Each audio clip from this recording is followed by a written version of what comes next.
Hello, আসসালামু আলাইকুম। ওয়ালাইকুম আসসালাম ওয়া রাহমাতুল্লাহ। আপনার প্রশ্ন করুন। জি, আমার একটা প্রশ্ন। আমার এক অভ্যাস হয়ে গেছে, আমি যে সাথে আটটা শুনলেও খালি কই ইন্না লিল্লাহি ওয়া ইন্না ইলাইহি রাজিউন।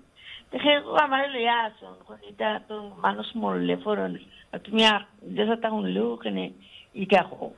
তা আমার ওখানটা জানতাম চাইছিলাম, আর আপনার আর তো চাই। আপনি কিতা শুনলে ইন্নালিল্লাহ ফোকাস একটা এক্সাম্পল দেখো আমারে।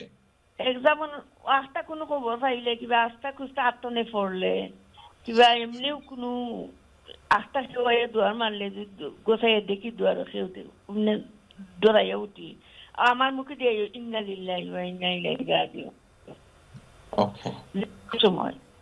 ওকে, জি বুঝছি। এটা আপনার লাগি ঠিক আছে, আপনি যেটা করেন এটাই ঠিক। মানুষে যেটা কয় এটা ঠিক না।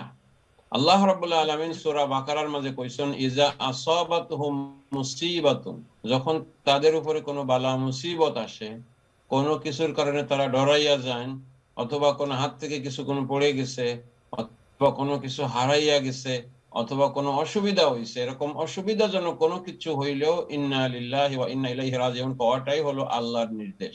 আল্লাহ রাব্বুল আলামিন সূরা বাকারার মাঝে কইছেন ইজা আসাবাতহুম মুসিবা, যখন তাদের উপরে কোনো বালা মুসিবত আসে তখন তারা বলে ইন্না লিল্লাহি ওয়া ইন্না ইলাইহি রাজিউন, নিশ্চয়ই আমরা আল্লাহর জন্য এবং আমরা আল্লাহর কাছে ফিরে যাব।